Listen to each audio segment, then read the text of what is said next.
Hello viewers, আসসালামু আলাইকুম। আপনারা সবাই কেমন আছেন? আশা করি সবাই ভালো আছেন।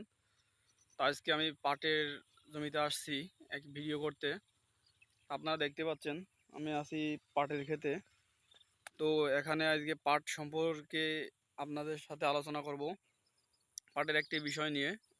স্টেপ বাই স্টেপ পাটের রোগ এবং আরও পোকামাকড় সম্পর্কে আমি আলোচনা করব। তো আজকে আসছি একটি রোগ নিয়ে, সেটা হলো পাটের মোজাইক ভাইরাস রোগ। এই যে পাটের যে মোজাইক রোগটি হয়, এটি মূলত ভাইরাসজনিত রোগ। আর এটা যখন হয় তখন এই পাটের যে পাতা আছে, এই পাতার উপরে কিন্তু হলুদ সবুজ ছোপ ছোপ দাগ পড়ে।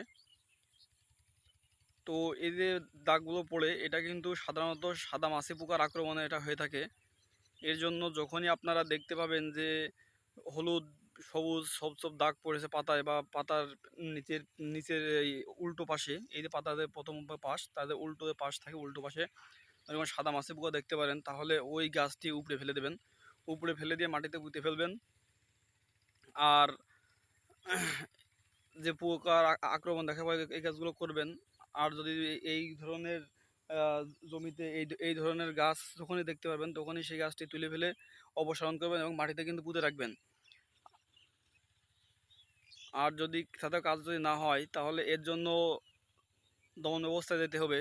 তো সেই ক্ষেত্রে আপনারা সমীকরণ বা টিডো বা এডমায়ার বা ইমিটাপ, এক কথায় ইমিডাক্লোরোপিড গ্রুপের ওষুধ আর যে ওষুধগুলোর নাম বললাম, এই ওষুধগুলো পরিমিত মাত্রায় পানির সাথে মিশিয়ে স্প্রে করবেন, তাহলে এর থেকে মুক্তি পাবেন।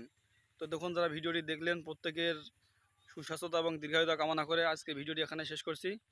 ধন্যবাদ।